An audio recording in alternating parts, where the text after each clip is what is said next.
Hi everyone, this is Mrs. GA and today we're going to learn about exponential growth and decay functions. Alright, I have a warm up for you guys, so please pause the video and give it a try, and when you're ready to check your answers, just hit play.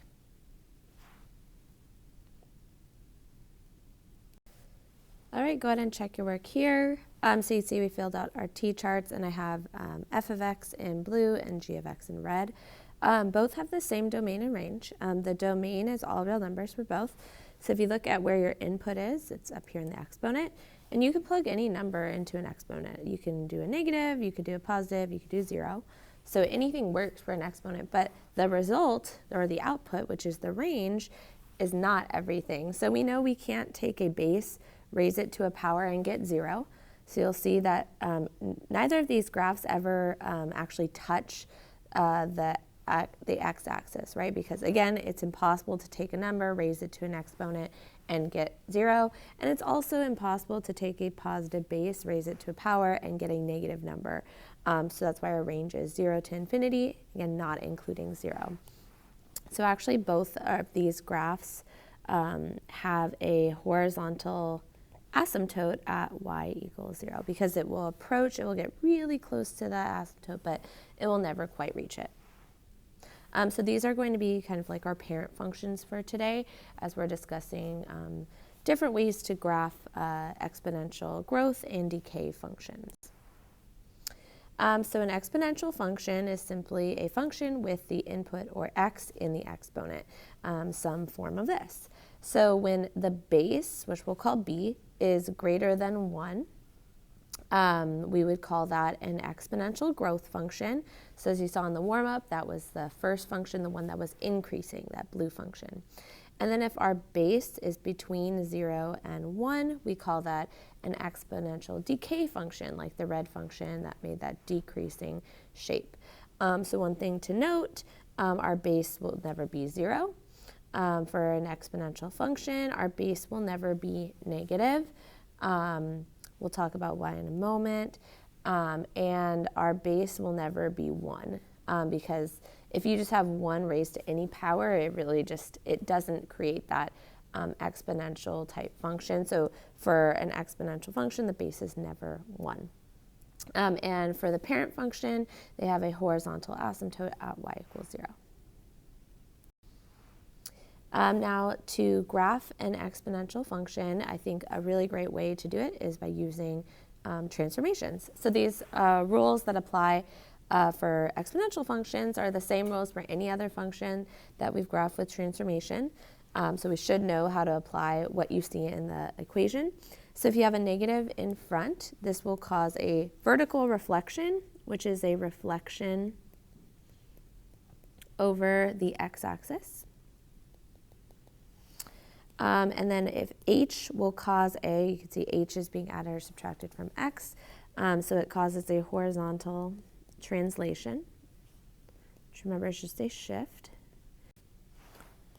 And for our horizontal translations, we also need to remember that it moves in the opposite direction that we think because of that negative that's built in. So if we're adding, it actually goes to the left, and if we're subtracting, it actually goes to the right. And then you can see the k is what's being added or subtracted after the equation or to the entire function. So this causes a vertical translation, so a shift up or down. So you might be thinking, hey, why aren't we seeing any horizontal stretches? So that's when we multiply a number to x. Or why aren't we seeing any horizontal reflections or reflections over the x-axis? So let's consider something like this. If the function was 3 to the power of negative 2x, we could actually kind of simplify this. We could rewrite this as 3 to the power of negative 2 to the power of x. And we know that 3 to the power of negative 2 is just 1 over 9, and then to the power of x. So we really wouldn't ever see it written like this. It would really actually just be a different based function. So if, I don't think you will ever come across something like this, but if you do, I would say just simplify the base or rewrite the base so you no longer have that reflection or the horizontal stretch or shrink. So again, it would just result in a different base exponential function. So we won't really be seeing any of these in our equations. All right, so we're going to try graphing some of these functions together. So for each of these, we are going to want to list at least 3 exact coordinates of our function, and then we're going to state the domain, range, and asymptote equation. So for exponential functions, there is really a new parent function for each base. So in the warm-up, we did base 2 and base 1/2. This would be a base 3 function. So the parent function would look like this. So what I recommend doing for these is make a quick table of values for your parent function, and then we can transform those values according to what we see in our equation. So what I would recommend using, I would always use 0, because anything to the power of 0 is 1. And of course we'll want to do 1, and we can do 2. If you would like to sketch your parent function, you can. And we know the general shape should look like this. If you want to plug in a negative x value, you can. So there's our parent function, and we can transform these 3 coordinates to get f of x. So a few different ways we can do it. We can actually just look at the transformations and adjust the coordinates just visually. So to list out what transformations we have a vertical shrink by a factor of 1/2. And then we have a shift or a translation left 3 and down 5. So when you're applying transformations, it's really important to remember we need to apply anything with multiplication before we do the shifts. So we can kind of do this again just by looking at our graph. So a vertical shrink by 1/2 means we take our y values and we multiply them by half. So our y values are cut in half. So for example here, my y value is 1. It cuts in half to 1/2. And then you can go left 3, and then you can go down 5, and that's where your coordinate will fall. So our new coordinate will be right here. And you could do that for your other points as well. So here our y value is 3, cut it in half to 1.5, and then go left 3, and then 1, 2, 3, 4, 5. That's our next coordinate. And then here our coordinate is 9, so cut it in half to 4.5. And then go left 3 and then down 5. So our last coordinate would be right here. And then we can also shift our asymptote according to our transformation. So we know originally our asymptote was at y equals 0, and that will also shift down 5, just like our graph. So our asymptote is now at y equals -5. And our graph will look something like this. We could see that our domain is all real numbers, and our range would be -5 to infinity. And again, this is at y equals -5. Now another way of doing this, to get those coordinates, if you have a hard time kind of doing it just by looking, we could transform the coordinates using a little t-chart. So we have one horizontal transformation. It's left 3. So we subtract 3 from all of our x values. And then we have a vertical shrink. So we multiply our y values by 1/2. And then we subtract 5. So we have -9/2. And then here, 3/2 minus 10/2 is -7/2. And then here, 9/2 minus 10/2 is -1/2. So we get those same coordinates here. It might just be a little quicker for you to transform the coordinates using a t-chart and then plot those. Again, whatever works for you, as long as you're actually able to provide me with these 3 coordinates or 3 exact coordinates listed out. So not just on your graph, but you would have to list out the coordinates as well. All right, let's try one more together. So this one is a base 1/4 function. So the parent function would be 1/4 to the power of x. So we could find a few coordinates from our parent function. Again, 0 is always a good one. And then maybe for this one, I want to do -1 and -2. This one, it does go a little bit off our graph. So we could also do +1, so it stays on our graph. So again, this is our parent function. So it looks like this. And of course, you could always rescale your axes if you wanted to. So here we have a decay function because the base is less than 1. And for a parent function, the horizontal asymptote is at y equals 0. And if you look at the transformations that we see, we have a reflection over the x-axis, a vertical stretch by 2, and then we can shift our graph to the right 1 and then up 7. So remember, we do need to do these transformations first. It doesn't matter between these two which one you do first, and then we can do the translations. So if it helps, we can kind of do this in 2 steps. So let's do the reflection and the stretch in 1 step, and I'll show an intermediate point I'll do yellow. So let's start with this point here, 0, 1. If you reflect it, and then you double your y value, that's the vertical stretch, you end up with a point here. And for this next one, you can reflect it and then double the y value, which gives you 1/2, or -1/2, so it'd be right here. Again, it's kind of hard to see that in the graph because we're kind of estimating. And then +4 gets reflected to -4 and then is doubled to -8. So that intermediate transformation would look like this, but we still need to shift them to the right 1 and then up 7. So we're going to go here and then right 1 up 7, and then right 1 up 7.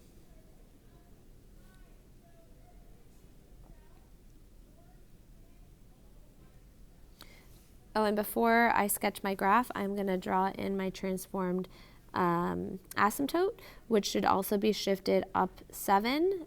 So it should be at y equals 7 here. And I can use that so my graph will travel along it like this. So here is f of x. So we do need at least 3 coordinates. So we can see that we do have 0, -1, and we have 1, 5, and then here we have 2, 13/2. So those are 3 exact coordinates, so we could really just look at our graph and do that, or alternatively, we can transform our coordinates from our parent function table of values. So to shift our graph to the right 1, we'd add 1 to the x values. We'd multiply the y values by -2 and then add 7. And remember, we didn't end up graphing this point, but you could transform that point as well. So this becomes 1, 5. And then this coordinate here becomes the 0, -1.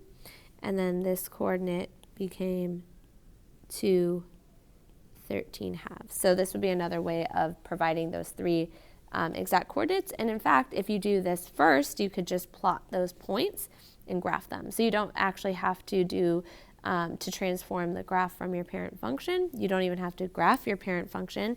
You could just make a t-chart and transform the coordinates accordingly. So our domain here is going to be all real numbers. We can see that the range is -∞ to 7, and our asymptote is now at y equals 7. All right, so I'm going to ask you to pause the video and give this one a try on your own. and when you're ready to check, you can hit play.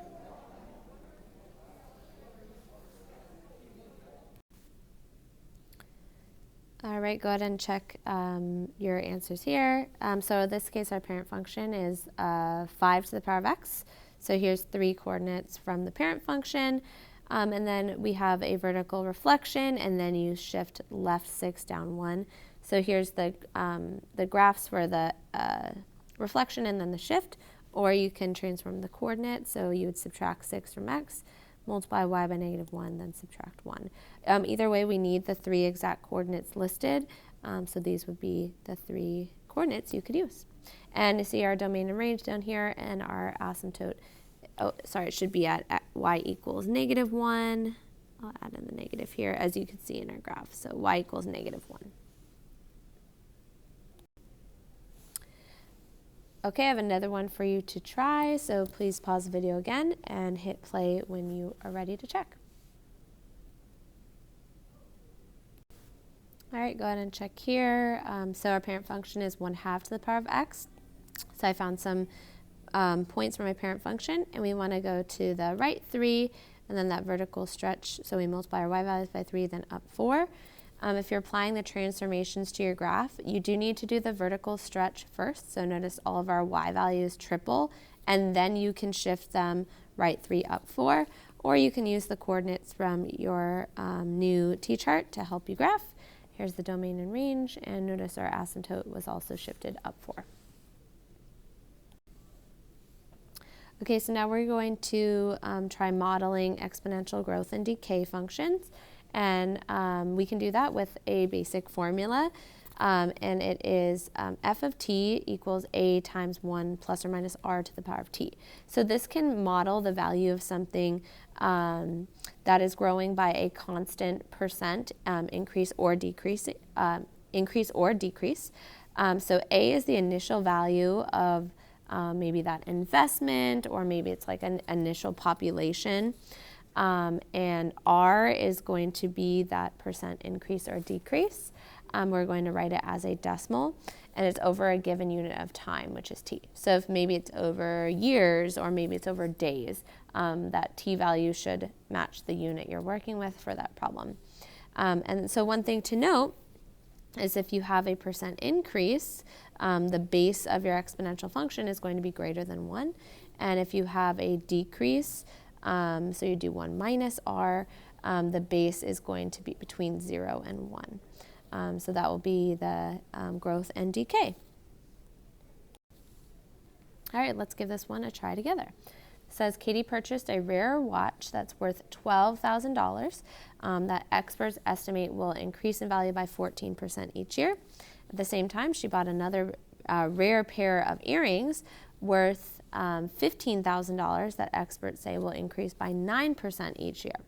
After how many years will the watch be worth more than the earrings? And we're going to round this to the nearest whole year. So we're going to solve this by creating a model, and then we're going to use our graphing calculator to actually answer the question.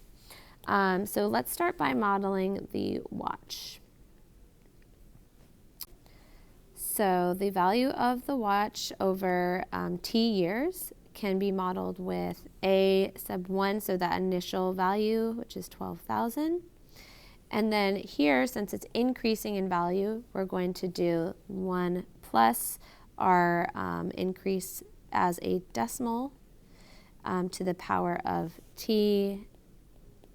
So it's simply 12,000 times 1.14 to the power of t. So that's how many years she has had the watch. And now we can model the earrings.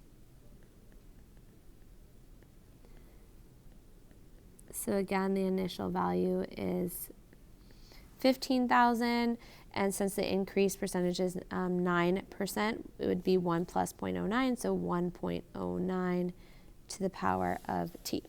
So we're wondering after how many years will the earrings be worth more than the watch.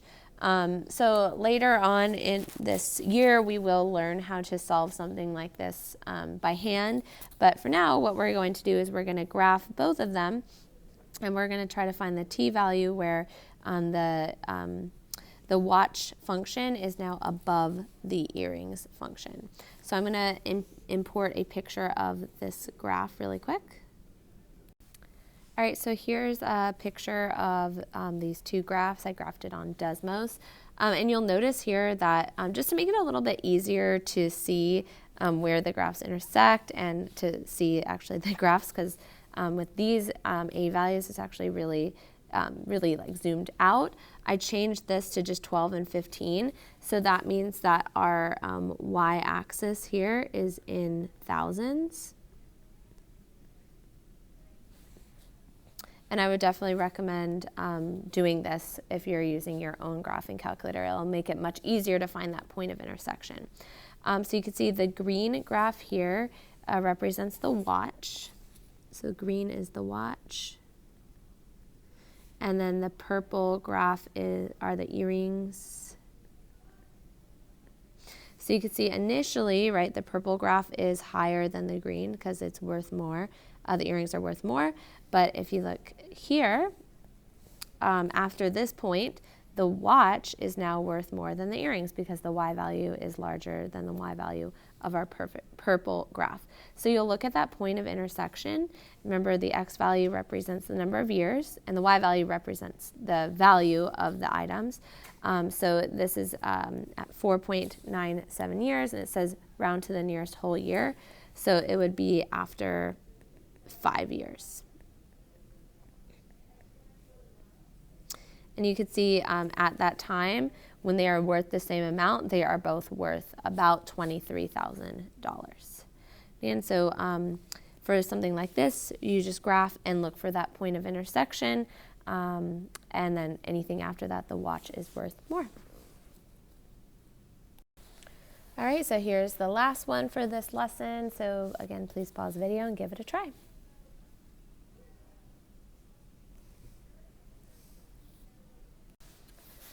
All right, go ahead and check here. So you can see I created the two models, and notice again, I changed my A values, so the y-axis is in thousands, just to make it easier to see the graph and the point of intersection.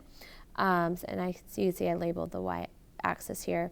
So the green graph represents the value of the car. The purple graph represents the value of the motorcycle. So you can see at this point they're worth the same, about $8,500. And then after this point, the motorcycle is actually worth more than the car because its graph is above the green graph. So therefore, the value is higher. All right, so that is all for today's video. Thank you so much for watching.